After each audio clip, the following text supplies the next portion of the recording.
Nature, Chapter 5, by Ralph Waldo Emerson. In view of the significance of nature, we arrive at once at a new fact, that nature is a discipline. This use of the world includes the preceding uses as parts of itself. Space, time, society, labor, climate, food, locomotion. The animals, the mechanical forces, give us sincerest lessons day by day whose meaning is unlimited. They educate both the understanding and the reason. Every property of matter is a school for the understanding, its solidity or resistance, its inertia, its extension, its figure, its divisibility. The understanding adds, divides, combines, measures, and finds nutriment and room for its activity in this worthy scene. Meantime, reason transfers all these lessons into its own world of thought by perceiving the analogy that marries matter and mind. Nature is a discipline of the understanding in intellectual truths. Our dealing with sensible objects is a constant exercise in the necessary lessons of difference, of likeness, of order, of being and seeming, of progressive arrangement, of ascent from particular to general, of combination to one end of manifold forces. Proportioned to the importance of the organ to be formed, it is the extreme care with which its tuition is provided, a care predetermined in no single case. What tedious training day after day, year after year, never ending, to form the common sense.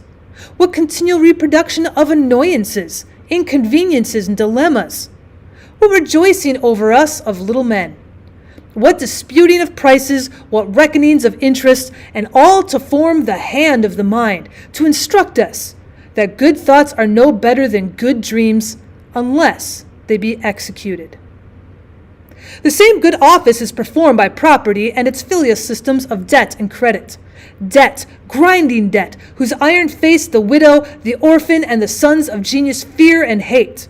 Debt, which consumes so much time, which so cripples and disheartens a great spirit with cares that seem so base, is a preceptor whose lessons cannot be foregone, and is needed most by those who suffer from it most. Moreover, property which has been well compared to snow, if it fall level today, it will be blown into drifts tomorrow, is the surface of action of internal machinery, like the index on the face of a clock. Whilst now it is the gymnastics of the understanding. It is hiving in the foresight of the spirit, experience in profounder laws. The whole character and fortune of the individual are affected by the least inequalities in the culture of the understanding. For example, in the perception of differences. Therefore is space, and therefore time, that man may know that things are not huddled and lumped, but sundered and individual. A bell and a plow each have their use, and neither can do the office of the other. Water is good to drink, coal to burn, wool to wear. But wool cannot be drunk, nor water spun, nor coal eaten. This wise man shows his wisdom in separation, in gradation, and his scale of creatures and of merits is as wide as nature. The foolish have no range in their scale, but suppose every man is every other man. What is not good they call the worst, and what is not hateful they call the best. In like manner, what good heed nature forms in us. She pardons no mistakes. Her yea is yea, and her nay, nay. The first steps in agriculture, astronomy, zoology, those first steps which the farmer, the hunter, and the sailor take, teach that nature's dice are always loaded, that in her heaps and rubbish are concealed sure and useful results. How calmly and genially the mind apprehends one after another the laws of physics. What noble emotions dilate the mortal as he enters into the counsels of the creation and feels by knowledge the privilege to be. His insight refines him. The beauty of nature shines in his own breast. Man is greater that he can see this, and the universe less because time and space relations vanish as laws are known. Here again we are impressed and even daunted by the immense universe to be explored. What we know is a point to what we do not know. Open any recent journal of science and weigh the problems suggested concerning light, heat, electricity, magnetism, physiology, geology, and judge whether the interest of natural science is likely to be soon exhausted. Passing by many particulars of the discipline of nature, we must not omit to specify two. The exercise of the will or the lesson of power is taught in every event, from the child's successive possession of his several senses up to the hour when he saith, "Thy will be done." He is learning in the secret, that he can reduce under his will not only particular events, but great classes, nay, the whole series of events, and so conform all facts to his character. Nature is thoroughly mediate. It is made to serve. It receives the dominion of man as meekly as the ass on which the Savior rode. It offers all its kingdoms to man as the raw material which he may mold into what is useful. Man is never weary of working it up. He forges the subtle and delicate air into wise and melodious words, and gives them wing as angels of persuasion and command. One after another, his victorious thought comes up with and reduces all things until the world becomes at last only a realized will, the double of the man. Sensible objects conform to the premonitions of reason and reflect the conscious. All things are moral, and in their boundless changes have an unceasing reference to spiritual nature.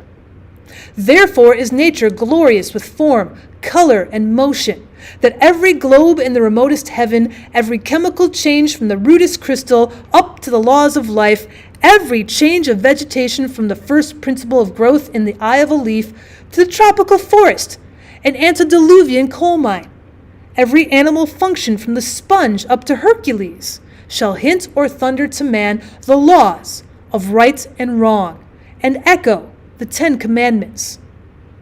Therefore is nature ever the ally of religion, lends all of her pomp and riches to the religious sentiment. Prophet and priest, David, Isaiah, Jesus have drawn deeply from this source. This ethical character so penetrates the bone and marrow of nature as to seem the end for which it was made.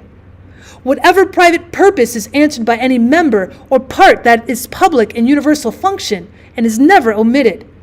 Nothing in nature is exhausted in its first use. When a thing has served an end to the uttermost, it is wholly new for an ulterior service. In God, every end is converted into a new means. Thus the use of commodity, rewarded by itself, is mean and squalid.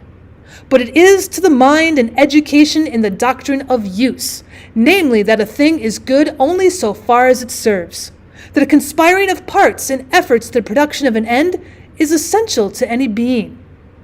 The first and gross manifestation of this truth is our inevitable and hated training in values, in wants, in corn and meat. It has already been illustrated that every natural process is a version of a moral sentence. The moral law lies at the center of nature and radiates to the circumference.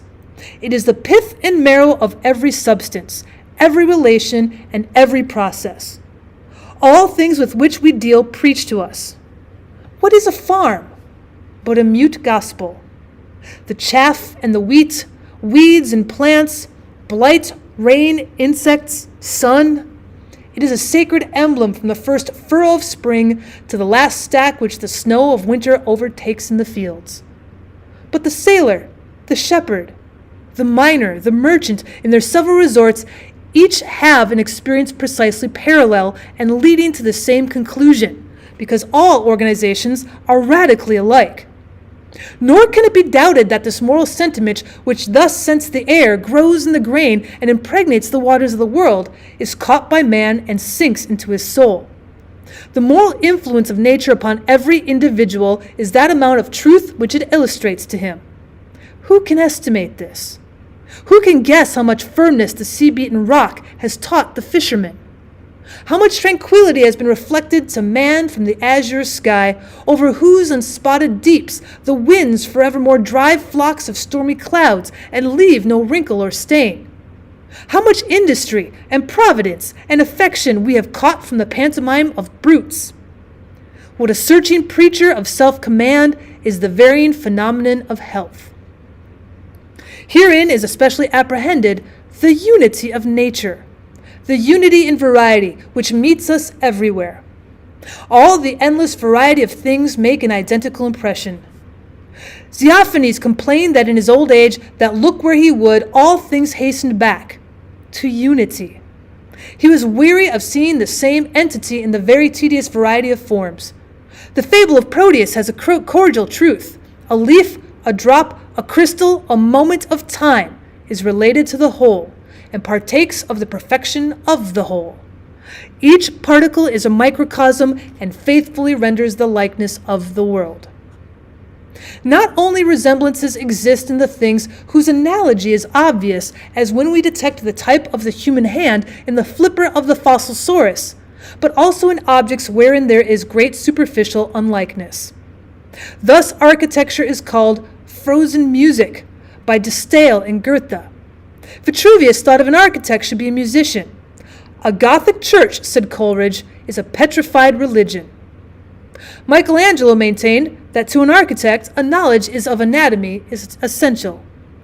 In Haydn's oratorios, the notes present to the imagination not only motions, as of the snake, the stag, and the elephant, but colors also, as the green grass. The law of harmonic sounds reappears in the harmonic colors.